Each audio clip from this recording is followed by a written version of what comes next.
Hi అందరికీ నమస్తే. నేను మీ తెలుగు ఎడిటర్ రాజు సార్ మాట్లాడుతున్నాను. సో ఇప్పుడైతే మనకి టెట్ ఎగ్జామ్స్ అయితే కంప్లీట్ అయిపోయాయి. సో టెట్లో అడిగిన ప్రశ్నల విధానం చూస్తే మాత్రం డిఎస్సి ఏ స్థాయిలో ఉండబోతుంది అనేది అభ్యర్థులకు ఇప్పటికే అర్థమైంది అనుకుంటాను. సో కాబట్టి లెసన్స్ అనేవి ఎందుకు పెండింగ్లో పెట్టామంటే డిఎస్సి పాయింట్ ఆఫ్ వ్యూలో టెట్లో అడిగేటటువంటి ప్రశ్నలను ఆధారంగా చేసుకొని ఎక్స్ప్లెనేషన్ కాస్త చేంజ్ చేయడం కోసమని కొద్దిగా ఆలోచించి లేట్ చేయడం జరిగింది. ఇప్పుడైతే మనకి ప్రశ్నలు అడిగే విధానం మీద ఒక అవగాహన అయితే వచ్చింది కాబట్టి మనం చదివే విధానం పైన కూడాను ఒక కొత్త పంతాలు అయితే మనం చదువుకోవాల్సిన అవసరం అయితే ఉంది. దాని ఉద్దేశంతో ఇప్పుడైతే మనం కొత్త పంతాలో ఈ వీడియోస్ అయితే మీకోసం తయారు చేసి ఇస్తున్నాము. సో ఈ వీడియోస్ని చివరి వరకు చూడండి అండ్ బెటర్ మీరు కూడాను ఒక నోట్స్ అయితే ప్రిపేర్ చేసుకోండి అండ్ దాని ప్రకారంగా మీరు ప్రిపరేషన్లో సక్సెస్ అవ్వగలరని కోరుతున్నాను. అండ్ అదేవిధంగా మనమైతే టెస్ట్ సిరీస్ అయితే క్రియేట్ చేయడం జరిగింది. తెలుగు ఈ ట్యూటర్ యాప్ని మీరు డౌన్లోడ్ చేసుకోండి. అందులో మినిమం ప్రైస్కి ఎగ్జామ్స్ ఉన్నాయి, అటెంప్ట్ చేయండి. ఇక ఈ వీడియోలో మనం వెళ్ళినట్లయితే అధ్యాయం 9 9th క్లాస్ ఫిజిక్స్లో గురుత్వాకర్షణ. ఫిజిక్స్లో కొద్దిగా కష్టమైన టాపిక్స్ అండ్ క్యాలిక్యులేషన్ ఎక్కువ పార్ట్ ఉండే ఏదైనా ఉందంటే మనం చలనము అండ్ గమన నియమాలు, గురుత్వాకర్షణ అని చెప్పుకోవాలి. సో ఈ వీడియోలో అయితే ఈ లెసన్ గురించి కంప్లీట్గా ఒకసారి చూద్దాం. వస్తువుల యొక్క చలనానికి బలం కారణమని లాస్ట్ వీడియోలో అయితే మనం తెలుసుకున్నాం. ఓకేనా?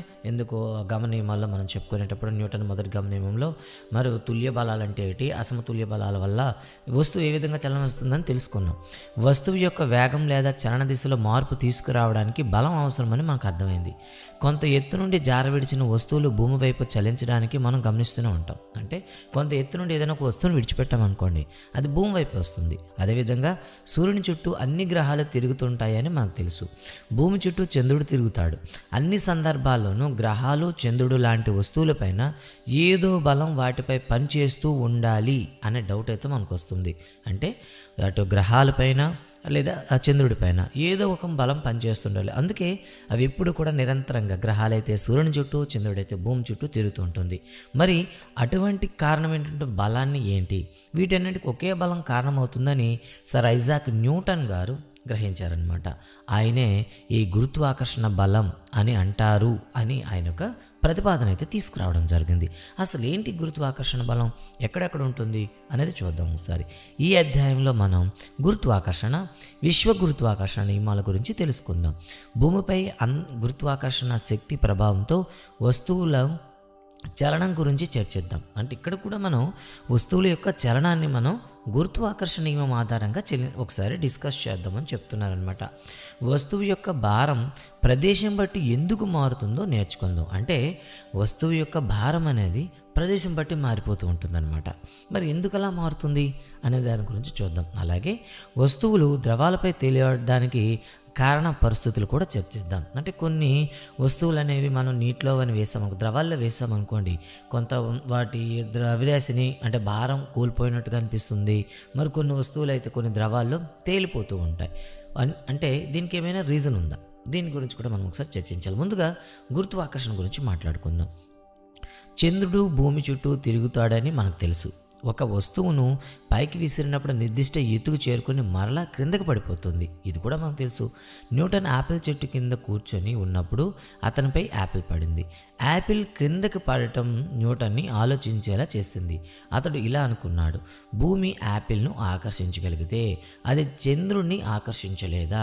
ఈ రెండు సందర్భాల్లో బలం ఒకటేనా?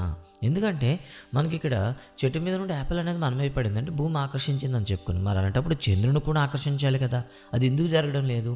ఈ రెండు సందర్భాల్లోనూ ఒకే రకమైన బలం కారణమై ఉంటుందని ఆయన ఊహించారనమాట. చంద్రుడు తన కక్షలోని ప్రతి బిందువు వద్ద ఒక సరళ రేఖలో వెళ్ళకుండా భూమి వైపు పడిపోతాడని ఆయన వాదించాడు. అంటే సో ఎప్పుడు కూడాను తన కక్షలో ప్రతి బిందువు వద్ద అది సరళ రేఖలో వెళ్ళదు. సరళ రేఖలో వెళ్ళినట్లయితే అది భూమి మీద పడిపోతుంది. కాబట్టి అది భూమిని ఆకర్షింపబడాలి. కానీ నిజానికి చంద్రుడు భూమి వైపు పడడం మనం చూడలేదు. అంటే అది ఒకవేళ సరళ రేఖలో ప్రయాణించినట్లయితే అది భూమిపై పడిపోతుంది, కానీ అలా భూమిపై పడకుండా ఉంటుంది. కారణం ఏమిటనేది చర్చించాడనమాట. ఇక చూసుకున్నట్లయితే ఇక్కడ చూడండి, ఒకసారి చిన్న కృత్యం అయితే ఇచ్చాడనమాట. మన 7.11లో ఒక చంద్రుడి చలనం గురించి ఒక అవగాహన చేసుకున్నాం. చలనానికి సంబంధించి దాన్ని ఇక్కడ తీసుకొద్దాం. దాదాపుగా చూడండి, ఒక దారపు ముక్కను తీసుకోండి. 9.1లో చూపించిన విధంగా దారం ఒక చివర రాయిని కట్టి రెండవ చివరను చేతితో పట్టుకొని గుండ్రంగా తిప్పండి. రాయి యొక్క చలనంను గమనించండి. దారమును వదిలివేయండి. మరలా రాయి చలన దిశను గమనించండి. ఒకవేళ దారం విడిచిపెడితే అది ఎటువైపు వెళ్తుందో మీరు చూడాలన్నమాట. స్థిర పరిమాణం గల వేగంతో వృత్తాకార మార్గంలో చెలుస్తున్న రాయిని గుర్తించండి. ఇలా మనం తిప్పుతుండేటప్పుడు అది వృత్తాకార మార్గంలో తిరుగుతుందని మనకు తెలుసు. దారం వదలక ముందు రాయి నిర్దిష్ట వడితో వృత్తాకార మార్గంలో చలిస్తూ ప్రతి బిందువు వద్ద దిశను మార్చుకుంటూ ఉంటుంది. ఇక్కడ చాలామందికి సందేహం, ఏంటి అది సందేహం అంటే అసలు ఎలా ఉంటుంది? ఒకవేళ మీరు ఈ తిరుగుతున్న పాయింట్ వద్ద కానీ రాయిని విడిచిపెట్టారనుకోండి, వెంటనే ఆ వృత్తానికి ఆ బిందువు వద్ద స్పర్శరేఖ దిశలో వెళ్ళిపోతుంది. ఓకేనా? అంటే ఆ సర్కిల్ నుండి బయటికి వెళ్ళిపోవాలని ట్రై చేస్తుంది. కానీ నెక్స్ట్ మనం దాన్ని తాడుతో పట్టుకోవడం వల్ల మరో పాయింట్ దగ్గరకు వచ్చింది అనుకున్నాం, ఇక్కడ కూడా ఎలా ఉంది, ఇలా వెళ్ళడానికి ట్రై చేస్తుంది. ఇలా మనం ప్రతి బిందువు వద్ద చూసుకున్నట్లయితే ఆ వృత్తాకార మార్గం యొక్క స్పర్శరేఖ మార్గంలో వెళ్ళిపోవడం ట్రై చేస్తుంది. కానీ మనం దారం కట్టి ఉండడం వల్ల ప్రతిసారి వెళ్ళాల్సిన దిశలో వెళ్ళకుండా వృత్తాకార మార్గంలోనే తిరుగుతుంది. అంటే ప్రతిసారి కూడా తన దిశను మార్చుకుంటుందని అర్థం అన్నమాట. దిశలో మార్పు వలన వేగంలో మార్పు లేదా త్వరణం ఏర్పడుతుంది. దిశ మారడం వల్ల వేగంలో మార్పు ఏర్పడుతుంది.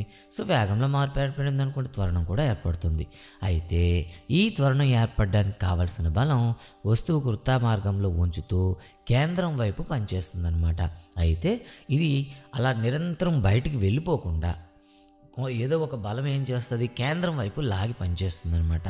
ఈ బలాన్నే అభికేంద్ర బలం, అంటే కేంద్రం వైపు పనిచేసే బలం అంటారనమాట.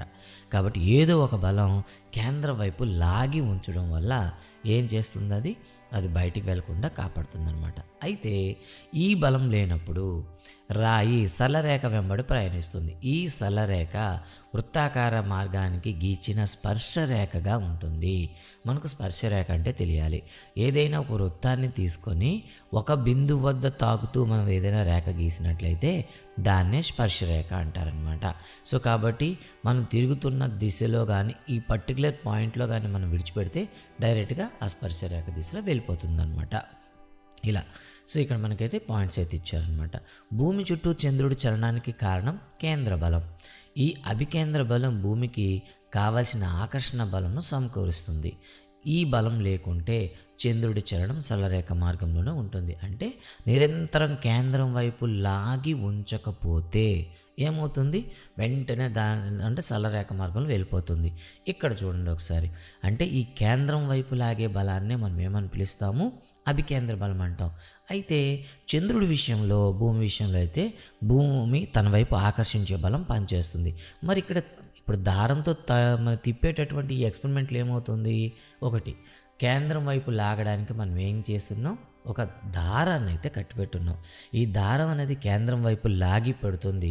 తిరుగుతున్న మార్గంలో దానిపైన బలం ప్రయోగించడం వల్ల అది వృత్తాకార మార్గం నుండి బయటికి వెళ్ళిపోవాలని ట్రై చేస్తుంది. ఈ రెండు బలాలు మీకు స్థిరంగా ఉన్నంతసేపు అది అలానే అడ్డు పెట్టుకుంటుందన్నమాట. క్రిందికి పడిపోతున్న యాపిల్ భూమి వైపు ఆకర్షించబడిన కనిపిస్తుంది. యాపిల్ భూమిని ఆకర్షిస్తుందా? ఒకవేళ అదే నిజమైతే యాపిల్ వైపు భూమి కదలడం మనకు ఎందుకు అనిపించట్లేదు అంటే, ఒకవేళ మీకు యాపిల్ని భూమి ఆకర్షిస్తుందా, మరి యాపిల్ని భూమి అంటే యాపిల్ అనేది కూడా భూమిని తన వైపు లాగాలి కదా, మరి అలాంటప్పుడు అట్రాక్షన్ మనకు ఎందుకు కనిపించదు? అయితే మూడవ గమన నియమం ప్రకారం గుర్తుపెట్టుకోవాల్సిన అవసరం, అంటే ఇక్కడ ఏం లేదండి, భూమి యాపిల్ని అట్రాక్ట్ చేస్తూ ఉందంటే అట్ ద సేమ్ టైం ఏం చేయాలి చెప్పండి, యాపిల్ కూడా భూమిని తన వైపు అట్రాక్ట్ చేయాలి, ఆకర్షించాలి కదా. దీన్నే మనం ఏం చెప్తామంటే న్యూటన్ మూడవ గమన నియమం ప్రకారం యాపిల్ భూమిని ఆకర్షిస్తుంది, కానీ రెండవ గమన నియమం ప్రకారం కావలసిన బలానికి త్వరణం అనేది వస్తువు యొక్క ద్రవ్యరాశికి విలోమానుపాతంలో ఉంటుంది అని చెప్పామన్నమాట. అంటే ద్రవ్యరాశి పెరిగే కొద్దీ తన వైపు ఆకర్షించేటటువంటి త్వరణం ఏమవుతుంది, తగ్గిపోతుంది. కాబట్టి భూమి ద్రవ్యరాశితో పోల్చుకుంటే యాపిల్ ద్రవ్యరాశి ఉపేక్షించదగినంత తక్కువ, అంటే లెక్కలో తీసుకోవడానికి చాలా తక్కువ. అందుకే మనం దాన్ని తీసేస్తాం, లెక్కలో తీసుకోం. అందువల్ల యాపిల్ వైపు భూమి కదలడాన్ని మనం గమనించలేము. అదే చంద్రుని వైపు భూమి ఎందుకు కదలదు అనే వాదన కూడా ఇది వివరిస్తుంది. ఎందుకంటే చంద్రుడి యొక్క ద్రవ్యరాశి చాలా తక్కువ భూమితో పోల్చుకుంటే. అందుకే చంద్రుడు భూమి వైపు తిరుగుతుంటాడు కానీ భూమి చంద్రుడి వైపు తిరగదు. కారణం ఏంటంటే ద్రవ్యరాశుల వ్యత్యాసం. మన సౌరకు వ్యవస్థలో అన్ని గ్రహాలు సూర్యుని చుట్టూ తిరుగుతాయి. అదే వాదన బలపరచడం ద్వారా సూర్యుని మరియు గ్రహాల మధ్య ఒక బలం ఉంటుంది. ఈ పైన పేర్కొన్న వాస్తవాల ఆధారంగా చంద్రుడు, యాపిల్లను మాత్రమే భూమి ఆకర్షించడం లేదు, కానీ విశ్వంలో అన్ని వస్తువుల మధ్య ఆకర్షణ ఉంటుంది అని న్యూటన్ నిర్ధారించాడు. కేవలం భూమి మీద ఉండేటటువంటి యాపిల్ భూమి చుట్టూ తిరుగుతున్న చంద్రుడి మీదే కాదు, విశ్వంలో ఏ రెండు వస్తువుల మధ్యనైనా ఒక ఆకర్షణ బలం ఉంటుంది. దీన్నే గురుత్వాకర్షణ బలము అంటారు. సో మన వరకు ఇప్పటివరకు ఒక మిస్కాన్సెప్ట్ ఉంటుంది, గురుత్వాకర్షణ బలం అనేది భూమి మీదే ఉంటుంది అని అనుకుంటాం, కానీ కాదు. విశ్వంలో ఉన్న ఏ రెండు వస్తువుల మధ్యనైనా సరే గురుత్వాకర్షణ బలం ఉంది. ఇప్పుడు మీరు కూర్చున్నారు, మీ చేతిలో మొబైల్ ఉంది. సో మొబైల్ అనేది మిమ్మల్ని ఆకర్షిస్తుంటుంది, మీరు మొబైల్ని ఆకర్షిస్తుంటారు. మీ ఇద్దరి మధ్యలో కూడా ఆకర్షణ బలం ఉంటుంది. అదేవిధంగా మీ మొబైల్కి భూమికి ఆకర్షణ బలం ఉంటుంది, మీకు భూమికి ఆకర్షణ బలాలు ఉంటాయి. అంటే ఇదంతా కూడా మనకి ఎలా ఉంటుంది, ఒకదాని మధ్యలో ఒకటి ఆకర్షణ బలాలతో మనం ఉంటాయి. అయితే వాటి మధ్యన ఉండేటటువంటి పరిమాణం, ద్రవ్యరాశుల వ్యత్యాసం వల్ల మనం వాటిని గమనించలేకపోతుంటాం. ఇక విశ్వ గురుత్వాకర్షణ నియమం అంటే ఏమిటి? విశ్వంలో ప్రతి వస్తువు మరొక వస్తువును ఆకర్షిస్తుంది. ఈ ఆకర్షణ బల పరిమాణం వాటి ద్రవ్యరాశుల లబ్ధానికి అనులోమానుపాతంలోనూ వాటి మధ్య దూరం యొక్క వర్గానికి విలోమానుపాతంలో ఉంటాయి. గుర్తుపెట్టుకోవాలి. అయితే ఈ బలం ఆ రెండు వస్తువుల కేంద్రకాలను కలిపే సరళ రేఖ వెంబడి ఉంటాయి. సో చూద్దామండి, ఇక్కడ ఏ అనే వస్తుంది, ఇక్కడ బి అనే వస్తుంది. ఓకేనా? ఇప్పుడు దూరం అనేసరికి ఈ రెండు కేంద్రకాల మధ్య దూరం డి అనుకుందాం. ఓకే, ఈ రెండు వస్తువుల మధ్యన ఆకర్షణ బలం ఎఫ్ అనుకుందాం. సో న్యూటన్ గమన నియమం ప్రకారం మొదట ఏమని చెప్పాడండి, ద్రవ్యరాశి లబ్ధానికి అనులోమానుపాతంలో. So F is directly proportional to capital M into small M. ఇది పెద్దదాన్ని క్యాపిటల్ ఎం అనుకుందాం, చిన్నదాన్ని స్మాల్ ఎం అనుకుందాం. ఇది rule number 1. And second one ఏం చెప్పాడు, ఎఫ్ ఈజ్ డైరెక్ట్లీ రెండు వస్తువుల మధ్య కేంద్రక బలం కలిపే దూరానికి విలోమానుపాతంలో. సో కాబట్టి F is inversely proportional to 1/d². చూడండి ఒకసారి, ఇన్వర్స్లీ ప్రపోర్షనల్ టు 1/d². ఓకేనా? సో కాబట్టి రెండింటిని మనం చేస్తే ఏమవుతుంది, F is proportional to m1 m2/d² అంటాం. సో ఇక్కడ చదివేటప్పుడు F is proportional to 1/d² అని చదవండి, లేదా F is inversely proportional to d² అని చదవండి. నేను పొరపాటులో మళ్ళీ సరి చేస్తున్నాను. ఈ రెండో దాన్ని చదివేటప్పుడు F is proportional to 1/d² అయినా చదవండి, or F is inversely proportional to d² అయినా చదువుకోండి. ఈ రెండింటిని ఆధారంగా మనం ఏం చేయొచ్చు, F is proportional to mm/d² అంటాం. ఇక్కడ ఏదైనా కాన్స్టెంట్ తీసుకున్నాం అనుకోండి, దాన్ని జీగా తీసుకుంటే F is equal to G into mm/d² అనమాట. దీని నుండి మనం ఏం చేయొచ్చు, యూనిట్స్ మనం డెరైవ్ చేయవచ్చు. ఇక్కడ చూడండి, ఎంలు అనేవి ద్రవ్యరాశులు గల ఏబీలు అనే రెండు వస్తువులు, వాటి కేంద్రకాల మధ్య దూరం డి అనుకుంటే ఎఫ్ అనేది అనుకోన బలం. So F is proportional to m into m and F is inversely proportional to d² అనమాట. సో రెండింటిని మనం తీసుకుంటే F is proportional to mm/d². ఇక్కడ కాన్స్టెంట్ జీ తీసుకుంటే మనకు వస్తుంది. అయితే మనకి ఈ జీని మనం ఏమని పిలుస్తాం, విశ్వ గురుత్వాకర్షణ స్థిరాంకము అని పిలుస్తాం. అయితే జీని మనం ఉత్పాదిద్దామండి. సో చాలామందికి యూనిట్స్ మనం మర్చిపోతుంటారంట. ఒకవేళ మీరు యూనిట్స్ని కంఠస్థ పెట్టకుండా గుర్తుపెట్టుకోవాలనుకుంటే ఫార్ములా వెంటనే వేసేయండి. mm అంటే ద్రవ్యరాశి, d² అంటే డిస్టెన్సు. సో ఇప్పుడు మనకు కావాల్సింది జీ. జీ ఈక్వల్ టు ఏమవుతుంది, ఎఫ్ ఇంటూ d²/mm అని మనకు తెలిసిపోతుంది కదండి. ఎఫ్ అంటే న్యూటన్, డి అంటే మీటర్స్లో ఉంటుంది, మీటర్². సో కింద ఏముందండి, ఎం అంటే ద్రవ్యరాశి కేజీ, ఎం అంటే ద్రవ్యరాశి కేజీ/kg². కాబట్టి newton metre kg² or newton metre into kg⁻⁻². ఇది విశ్వ గురుత్వాకర్షణ స్థిరాంకానికి ప్రమాణాలు, అంటే క్యాపిటల్ జీకి ప్రమాణాలు. స్మాల్ జీ అంటే ఏమొస్తుందని మనకి మీటర్/, అది త్వరణం కదండి, మీటర్/s² అనమాట. సో గుర్తుపెట్టుకుంటారు. సో ఫైనల్గా మనకి యూనిట్స్ ఏమొస్తాయి, మనకి newton metre /kg² or newton metre into kg⁻⁻². అయితే సున్నతపు త్రాసు చూడండి, ఇక్కడ చూడండి, సింపుల్ బ్యాలెన్స్ ఉపయోగించి సున్నితపు త్రాసును ఉపయోగించి హెన్రీ క్యావెండిష్ అనే శాస్త్రవేత్త జీ విలువనైతే లెక్క కట్టాడు. ఎంతంటే 6.673 ఇంటూ 10⁻⁻11 అండి, 10⁻⁻11 newton metre square by kg square, లేదా 6.673 into 10⁻⁻11 newton metre square into kg (-2). అంటే ఏవైనా రెండు వస్తువుల మధ్యన ఆకర్షణ బలం పనిచేస్తుందని మనకు తెలుసు. నీవు నీ స్నేహితుడి దగ్గర కూర్చున్నప్పుడు కూడా మీ మధ్యన కొంత ఆకర్షణ బలం పనిచేస్తుంది. ఎందుకంటే ఆ బలాన్ని మనం అనుభవించలేకపోతున్నాము నిర్ధారించండి. ఎందుకంటే ఏదైతే మీరు మీ స్నేహితుల మధ్య ఉన్నారో ఈ ఆకర్షణ బలాన్ని డామినేట్ చేస్తూ ఒక భూమి ఒక ఆకర్షణ బలం మన పైన ప్రభావితం చూపిస్తుంది. అందుకే ఈ చిన్న చిన్న వస్తువుల మధ్యన ఆకర్షణ బలాలను మనం గమనించలేమన్నమాట. ఇక తర్వాత చూద్దాం, మరింత తెలుసుకుందామని. ఈ నియమం విశ్వంలో ఉండే అన్ని వస్తువులకు వర్తిస్తుంది. అవి చిన్నవైనా లేదా పెద్దవైనా ఖగోళ వస్తువులపైన ఈ విశ్వ గురుత్వాకర్షణ నియమం అనేది అప్లికేబుల్ అవుతుంది. తర్వాత చూసుకున్నట్లయితే విలోమ వర్గం అంటే ఏమిటి? ఎఫ్ అనేది డి యొక్క వర్గానికి విలోమానుపాతంలోను, అంటే డి 6 రెట్లు అయినట్లయితే ఎఫ్ అనేది 1/36 అవుతుంది. అంటే ఇప్పుడు మనం రాసుకున్నాం కదండి, F is inversely proportional to D square అని. సో అలాంటప్పుడు డిస్టెన్స్ అనేది మీకు 6 టైమ్ అయిందనుకోండి, 6 స్క్వేర్ వేసుకున్నాం అనుకోండి, ఏమవుతుంది? 36 అవుతుంది. సో దీన్ని విలోమ వర్గం అంటారు. అలాగే ఈ భూమి పైన ఉండేటటువంటి చూడండి ఒకసారి క్వశ్చన్ ఏంటంటే, భూమి ద్రవ్యరాశి 6 × 10⁻24 కేజెస్, అది చంద్రుడి ద్రవ్యరాశి 7.4 × 10⁻22. అలా అయినప్పుడు భూమి మరియు చంద్రుడి మధ్యన దూరము చూడండి, భూమికి చంద్రుడి మధ్య దూరము 3.84 × 10⁵ ఆర్ 3,84,000 కిలోమీటర్లు. ఓకేనండి. సో ఇప్పుడు ఇచ్చాను. అయితే చంద్రుడి మీద కలుగజేసే బలాన్ని లెక్కించండి. సో మనకు కావాల్సింది ఫోర్స్ అండి. So F is equal direct ఫామ్లో మనకు తెలుసు కదండి, G into mm/r² or D square అనమాట. ఇప్పుడు చూద్దాం, చంద్రుడి ద్రవ్యరాశి 6 × 10⁻24 కిలోగ్రామ్స్, చంద్రుడి ద్రవ్యరాశి 7.4 × 10⁻24 గ్రామ్స్. డి కిలోమీటర్లు ఇచ్చారు కదా, దీన్ని మీటర్లో మారిస్తే ఇంటూ 1000. ఫైనల్గా మనకి ఏమొచ్చింది? 3.84 × 10⁸ మీటర్స్లో వచ్చింది. ఇది కిలోమీటర్స్, 1000లో మార్చాం, మీటర్స్లో వచ్చింది. సో జీ మనకు తెలుసు. ఇవన్నింటిని మనం సింప్లిఫై చేద్దాం.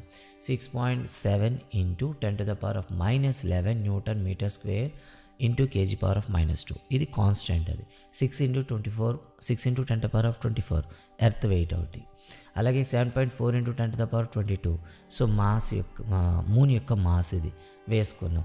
దీన్ని మొత్తాన్ని మనకు సింప్లిఫై చేస్తే 2.02 × 10⁻20 న్యూటన్స్ అయితే రావడం జరుగుతుంది అనమాట. అంటే చంద్రుడి మీద భూమి కలిగి చేసే బలం ఎంత అంటే 2.02 × 10⁻20.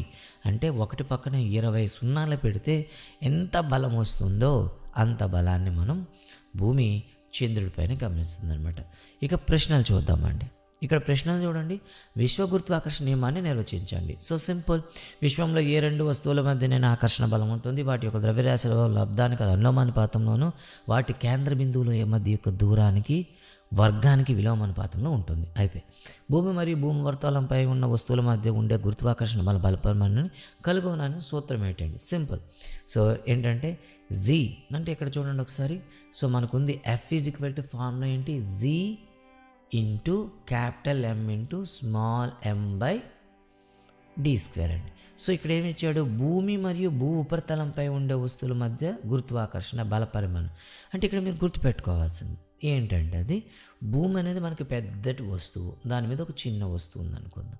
సో ఇక్కడ భూమి ద్రవ్యరాశితో పోల్చుకుంటే మనం తీసుకున్న వస్తువు యొక్క ద్రవ్యరాశి negligible. So G into M, mని ఎలిమినేట్ చేసేయచ్చు మీరు.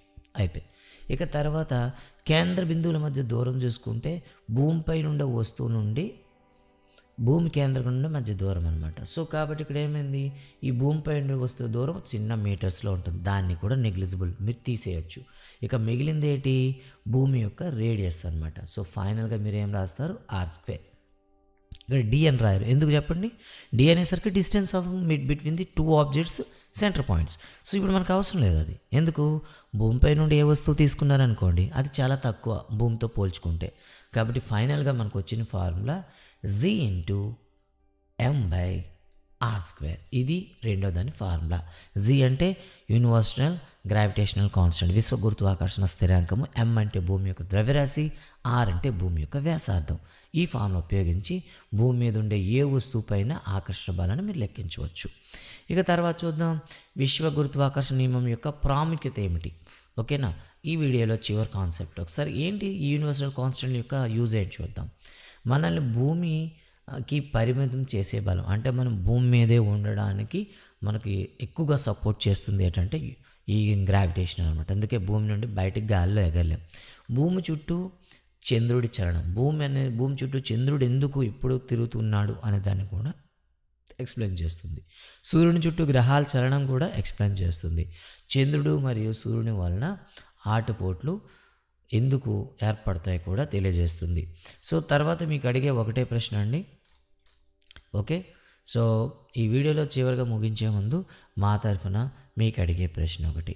సో దీనికి ఆన్సర్ అనేది సెకండ్ వీడియోలో మీకు దొరుకుతుంది. సో ప్రశ్న చూడండి, భూమిపైన సో ఎవరైతే ఈ క్వశ్చన్ని పర్ఫెక్ట్గా ఆన్సర్ చేస్తారో డెఫినెట్గా మీ కామెంట్ అనేది నెక్స్ట్ వీడియోలో నేను తీసుకుంటాను. భూమిపైన 60 కిలోగ్రాముల ద్రవ్యరాశి కలిగిన వస్తువు యొక్క ద్రవ్యరాశి చంద్రుడి పైన ఎంత ఉంటుంది? చంద్రుడి పైన ద్రవ్యరాశి ఎంత? భూమిపైన 60 కేజీలు ఉండేటటువంటి ఒక వస్తువు యొక్క ద్రవ్యరాశి చంద్రుడి పైన దాని ద్రవ్యరాశి ఎంత ఉంటుంది? ఈ ప్రశ్నకు సమాధానం చెప్పిన వాళ్ళకి డెఫినెట్గా మీ పేరు అనేది నెక్స్ట్ వీడియోలో మీ కామెంట్ని ఎక్స్ప్లెయిన్ చేస్తూ చెప్తాను, కరెక్ట్ ఆన్సర్ చెప్పిన వాళ్ళు. So guys, thank you very much. So next part మనకి 9.2లో స్వేచ్ఛ పతన వస్తువు అంటే ఏమిటి, దీని మీద ఉన్న ప్రాబ్లమ్స్ అని ఎక్స్ప్లెయిన్ చేస్తాను. అండ్ అందరికీ ఏంటంటే సో ఈ వీడియోస్లో కొన్ని క్వశ్చన్ అండ్ ఆన్సర్స్ కానివ్వండి అండ్ సెకండ్ సో ఇప్పుడు వచ్చిన టెట్ ఎగ్జామ్ సంబంధించి బేస్లో 3rd క్లాస్ నుండి 10th క్లాస్ వరకు సైన్స్ని ఎక్స్ప్లెయిన్ చేస్తూ వీడియోస్ అనేవి యాప్లో కూడా అప్లోడ్ చేస్తున్నాం. సో డెఫినెట్గా యాప్ను కూడా మీరు తీసుకోండి అండ్ మీ యొక్క ట్రూ రెస్పాన్సెస్ అయితే ఇవ్వండి. సో ఇదే ఈ వీడియో కండి. ఈ వీడియో మీకు నచ్చినట్లు లైక్ చేయండి, షేర్ చేయండి, మీ ఫ్రెండ్స్తో కూడా దీన్ని షేర్ చేయండి అండ్ ఎగ్జామ్ టెస్ట్ సిరీస్ కూడా చెక్ చేయండి, ట్రై చేయండి. Thank you very much. జై హింద్.